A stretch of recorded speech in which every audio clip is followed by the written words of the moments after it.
Assalamualaikum warahmatullahi wabarakatuh.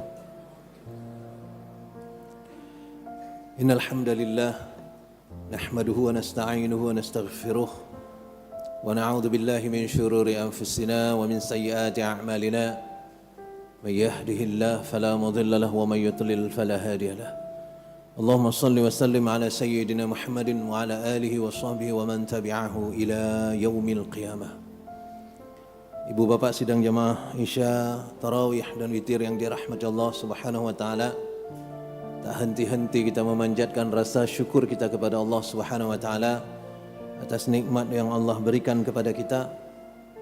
Allah masih memberikan kita kehidupan, kesehatan dan hidayah yang membuat kita masih nyaman di dalam Islam dan di dalam iman sampai sekarang. Salawat dan salam kita persembahkan kehadiran Nabi besar Muhammad sallallahu alaihi wasallam. Nabi yang Allah utus untuk kita, untuk mengajarkan kita berbagai cerita, berbagai hal yang membawa kebajikan. Tidak hanya untuk kehidupan kita di dunia, tapi juga untuk kehidupan kita setelah kematian. Maka bersalawatlah sebanyak mungkin kepada Nabi yang mulia ini, terutama karena kita ditakdirkan oleh Allah untuk percaya dan mengikutinya sampai hari ini.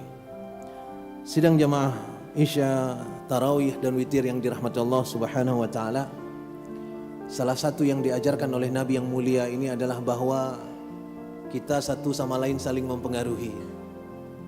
Sehingga orang-orang yang berada di sekitar kita, diakui atau tidak, akan memberi warna dalam kehidupan kita. Maka Nabi SAW menyebutkan di dalam salah satu hadisnya yang cukup terkenal, Al-mar'u ala dini khalilih, bahwa seseorang itu tergantung sekali dengan kawan-kawan dekatnya. Falyanzur ahadukum may yukhalil, maka hendaklah kalian memperhatikan siapa kawan-kawan dekat kalian, kata Nabi SAW. Kenapa? Karena kawan-kawan dekat kita itu adalah cerminan dari diri kita sesungguhnya. Kiban ngon-ngon getanyo, lagenyan ke getanyo. Karena tidak mungkin air berkawan dengan minyak. Air tidak akan larut dalam minyak. Air akan berkawan dengan sesuatu yang larut dalam air. Minyak juga demikian. Begitu juga pertemanan. Maka sidang jemaah yang dirahmati Allah Subhanahu wa taala, kalau kita masuk ke dalam satu kelompok, enggak usah jauh-jauh. Kita ingat-ingat kembali waktu kita masuk sekolah dulu. Kalau kita adalah siswa atau mahasiswa baru, maka kita akan senter siapa yang kira-kira cocok untuk kita ajak kawan. Saat itu kita akan melihat kesamaan, kemiripan yang sesuai dengan kita, itulah kawannya. Kadang-kadang kita berkawan dengan seseorang tapi dalam perjalanan kemudian kita tahu dia nggak cocok dengan kita. Anak-anak muda sekarang mengatakan tidak satu server, tidak satu frekuensi, sehingga nggak jadi berkawan dengan dia, cari kawan yang lain lagi. Nah, sidang jemaah yang dirahmati Allah Subhanahu wa taala, ketika kita terlahir dari rahim ibu kita, Allah menyebutkan di dalam surat An-Nahl ayat ke-78, wallahu akhrajukum min butuni ummahatikum, kata Allah. Ketika kalian dikeluarkan dari rahim ibu kalian, la ta'lamuna syai'a, kalian tidak tahu apa-apa. Kemudian apa yang terjadi dari kita? Wa ja'ala lakumus sam'a, kemudian berfungsilah pendengaran kalian. Wal absara, berfungsilah mata kalian. Wal af'idah, berfungsilah hati nurani kalian. Untuk apa semua itu? La'allakum tashkurun, supaya kalian bersyukur. Bahasa lainnya adalah supaya kalian gunakan sesuai dengan yang Allah inginkan. Tapi sidang jemaah yang dirahmati Allah Subhanahu wa taala, 3 yang disebut tadi, 2 di antaranya adalah fasilitas yang mungkin akan mempengaruhi karakter kita. Penglihatan dan pendengaran. Diakui atau tidak, dalam perjalanan hidup, apa yang kita lihat dan apa yang kita dengar itu akan menumbuhkan kita menjadi seseorang. Kita menjadi pemberani, menjadi penakut, menjadi orang-orang yang sabar, menjadi orang-orang yang temperamental. Itu sangat tergantung pada apa yang kita lihat dan apa yang pernah kita dengar. Ada penelitian yang dilakukan di Amerika. Penelitian itu memasukkan bayi-bayi ke dalam sarang ular. Ada sekitar 5 atau 7 orang bayi, umurnya sekitar 2 tahun. Bayi ini belum mampu berjalan atau kurang mungkin. Bayi ini baru mampu merangkak dimasukkan ke dalam sarang ular. Ularnya sudah dijinakkan, artinya ularnya tidak berbahaya buat manusia. Ini penelitian, ya, penelitian. Ada videonya. Dimasukkan ke dalam sarang ular. Yang menarik adalah tidak ada satupun di antara anak-anak kecil ini yang takut pada ular.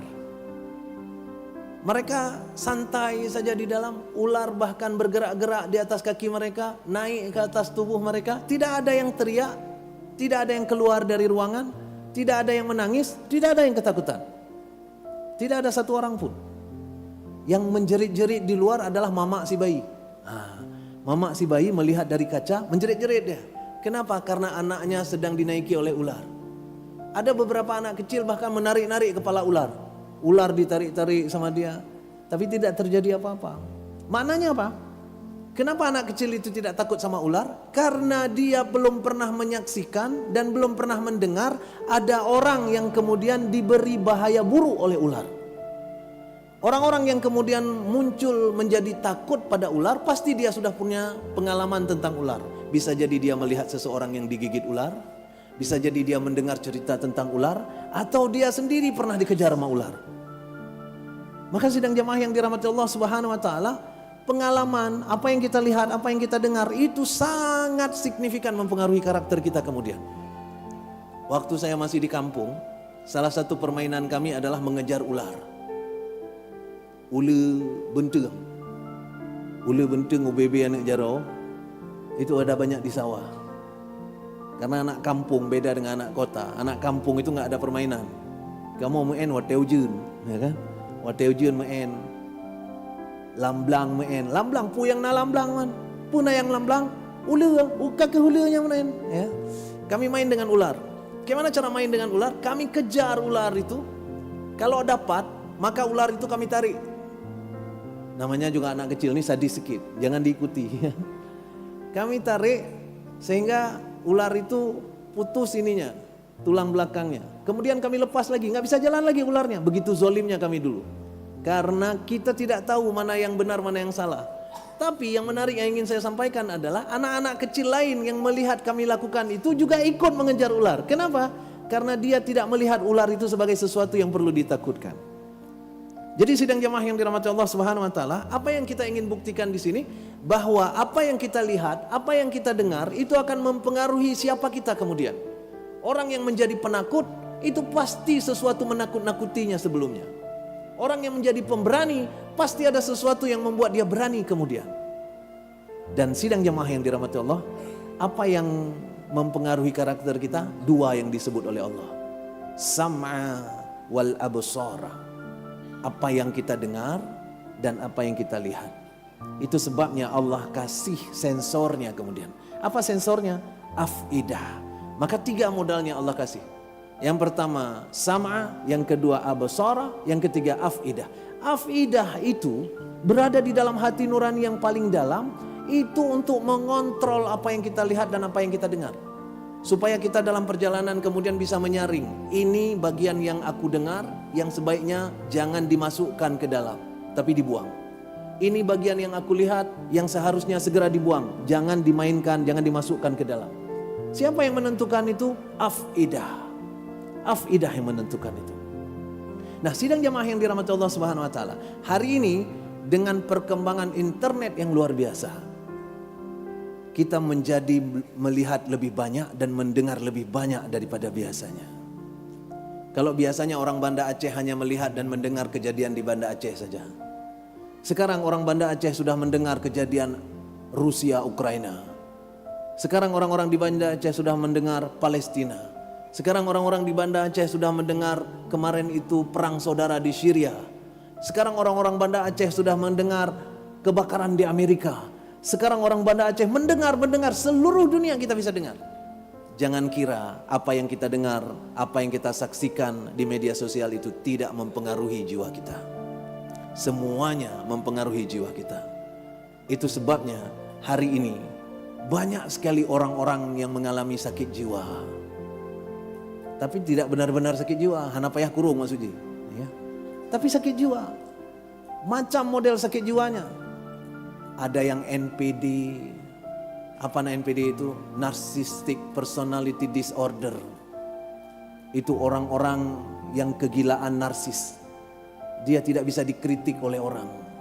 Dia pengennya narsis saja. Dia pengen selalu dipuji. Dia pengen selalu dielu-elukan. Itu penyakit. Penyakit apa itu? Penyakit jiwa. Siapa penyebabnya? Apa yang kita lihat dan apa yang kita dengar setiap harinya. Orang-orang zaman dulu jarang yang berpenyakit demikian. Tapi hari ini karena kita melihat sesuatu yang sebenarnya belum pantas kita tengok, maka kita terpengaruhi oleh yang demikian. Belum lagi kita pakai media sosial yang kemudian kita follow orang-orang. Hari ini manusia di dunia yang di-follow oleh paling banyak orang di seluruh dunia adalah pemain bola. Yang di-follow oleh jutaan orang di dunia, pemain bola. Terakhir saya lihat yang memfollow dia sudah 400 juta lebih. Jauh lebih banyak dari masyarakat Indonesia. Saya kira Bapak Ibu tahu siapa dia. Cristiano Ronaldo. Cristiano Ronaldo di-follow oleh orang di Instagramnya 450 juta orang. Itu maknanya apa? 450 juta orang berimam kepada dia. Kenapa? Karena dianggap itu satu server, kita sama-sama suka bola. Masalahnya adalah Cristiano Ronaldo tidak selalu memposting bola. Dia juga memposting kehidupannya yang tanpa nikah, yang kemudian keluar anak-anaknya yang sangat banyak dari pernikahan yang bahkan belum, dari kehidupan yang bahkan belum nikah sama sekali. Dan itu secara tidak langsung mempengaruhi orang-orang yang memfollow dia. Itu sebabnya hari ini di Aceh itu luar biasa perkembangan yang demikian. Kenapa? Salah satu penyebabnya adalah media sosial. Anak-anak di Aceh, saya cek mahasiswa-mahasiswa siapa yang mereka follow dalam Instagram mereka. Rata-rata yang di follow kalau bukan pemain bola, penyanyi Korea. Kalau bukan pemain bola, penyanyi Korea. Apa jadinya? Penyanyi Korea hidupnya bagaimana? Pemain bola hidupnya bagaimana? Kalau yang diikuti Muhammad Salah lain cerita. Kalau yang diikuti Lamine Yamal misalnya, itu lain cerita. Karena itu orang Islam, sedang main bola pun sedang puasa. Ini yang diikuti yang bukan Islam. Diakui atau tidak, apa yang diposting oleh orang itu akan mempengaruhi jiwa kita. Pelan-pelan itu akan mendakwahkan kita dengan apa yang diamalkan oleh dia. Itu sebabnya sidang jemaah yang dirahmati Allah Subhanahu wa taala, kita mempertaruhkan generasi kita karena media sosial. Generasi kita pun yang hari ini sering tawuran, generasi kita yang hari ini sering pakai pedang, begal dan sebagainya di jalan. Dari mana mereka tahu itu? Media sosial. Sebelum media sosial ada, kayaknya hidup kita tenang-tenang saja. Tidak ada yang demikian itu masuk ke daerah kita. Tapi sekarang sudah banyak. Kenapa? Karena berita di sana cepat kali masuk di sini. Dan bagi media, bad news is a good news. Bagi media, bad news is a good news. Maknanya apa? Berita yang buruk adalah berita baik. Semakin buruk suatu berita, semakin baik itu kondisinya. Kenapa? Karena itu dicari-cari oleh orang. Orang lebih suka untuk membaca pengeboman yang menewaskan 1000 orang daripada 1000 orang menghadiri taraweh di Baitur Rahman. Lebih suka orang membaca sesuatu yang buruk daripada sesuatu yang berbau kebajikan. Dan lama-kelamaan kita terbiasa dengan yang buruk ini, dan itu mendidik jiwa kita karena kita nonton, kita baca, kita dengar yang demikian setiap harinya. Maka sidang jemaah yang dirahmati Allah Subhanahu wa taala, bagaimana caranya? Ini karena waktu sangat terbatas. Caranya adalah mari kita fungsikan kembali afidah kita, fuad kita yang ada di dalam. Fuad kita masalahnya berada di dalam. Di luar fuad itu ada qalb. Qalbi itu bisa tertutupi oleh maksiat yang kita lakukan. Itulah sebenarnya fungsi dari bulan Ramadan. Kita mencuci bagian qalbi ini supaya fuad di bagian dalam kita bisa kembali menjadi filter untuk apa yang kita lihat dan apa yang kita dengar setiap harinya. Sehingga enggak semuanya kita bisa percaya. Saya ingat suatu ketika kunci gembok di kantor saya itu enggak bisa dibuka. Lalu saya panggillah tukang untuk membuka itu. Tukang itu datang bawa palu, bawa linggis. diketok sama dia dengan suara yang sangat besar, semua orang dengar, sampai rusak gemboknya.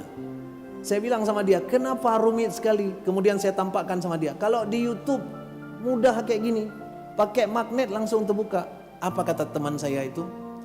Nyan YouTube pak, di luar beda dengan YouTube. Artinya apa? Banyak kebohongan di situ. Karena itu siapa yang bisa menyaring bagian itu? Fuad kita. Kita kuatkan fuad kita supaya bisa dia saring, sehingga tidak semua informasi di media sosial itu kita terima. Tidak semua kemudian mempengaruhi jiwa kita. Mudah-mudahan ada manfaatnya apa yang kita ceritakan pada malam hari ini, dan kita semakin berhati-hati untuk menyerap informasi yang tersebar di media sosial, karena tidak semuanya mengandung kebenaran, supaya tidak semuanya mempengaruhi jiwa kita kemudian. Mohon maaf jika ada kekurangan kesilapan dalam penyampaian. Subhanakallahumma wa bihamdika, syahadu an la ilaha illa anta astaghfiruka wa atubu ilaik. Assalamualaikum warahmatullahi wabarakatuh.